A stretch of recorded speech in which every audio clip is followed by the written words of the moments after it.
first, let's get more perspective on the global gaming industry. James Sung joins us now live via Skype. He's the Chief Strategist at Zocus Strategic Marketing. Welcome to the show, James. Now, tell us more about some of the new innovations in gaming. Sure. Gaming right now is in a very, very exciting time because we're at the intersection of AI and at the intersection of metaverse. And actually, the Chinese video gaming market has just opened up completely. Last month, the government approved over 100 games to be allowed in China, which is a very, very big number compared to last year. Very few people actually know that the Chinese gaming market is huge. It's actually already overtaken the US in market size.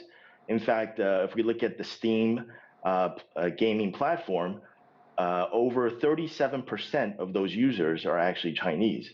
And about $39 billion in revenue for gaming was actually sold in China last year. So talk to us a little bit about why that is. I mean, how would you define the differences in games that are coming out of China versus the ones that are coming out of America? Are there trends that are different across cultural lines? Are there themes that the Chinese enjoy more and that's something that's spreading internationally? What are those sort of differences between the two countries and how they're producing video games? Well, you know, China has a lot of cultural-based games. You know, China really loves to see games with history, games with education. You know, some of the most popular games in the past were like was a game called Chinese Parents, and it was a game to basically you win if you go to a good college and you make your parents proud. But then, of course, you know, we have like you know, cooperations between countries. Like, for example, NetEase, which is one of China's biggest internet companies, they have a game called Audition Everyone Party, which is basically a cooperation with South Korea's T3. Which had a game called Audition Online. So, you know, and then of course there's, you know, PUBG, which is a very popular game by a Korean company as well. And the gaming industry is really taking over other media and entertainment sectors, isn't it, in terms of the way that they're adapting films into games, concerts into games. And console players in their 30s and 40s now outnumber those in their teens and 20s. So that's really interesting, I think. What does it say about the industry and the trends globally and in China that it's not just about sort of a hobby on the weekends for 14-year-olds, but it's actually an all-encompassing new culture for people much older?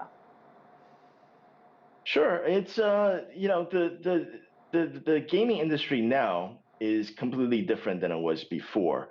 The gaming industry now is a lot about gadgets, it's a lot about hardware, which is why China is so competitive now with the gaming industry, because a lot of the new games require you know, like 3D equipment and VR equipment, and one of those games is called Dalverso. It's a social game metaverse platform, and basically it's combining AR technology, VR technology, NFT technology, and there's a lot of new games now which are ready to be played worldwide, which are really popular now. Are there political consequences here? I mean, Western governments are realizing the implications of the world's hottest social media app, TikTok, and of course that it's Chinese owned too. Do you think that there are political implications potentially for the West in regards to the gaming industry,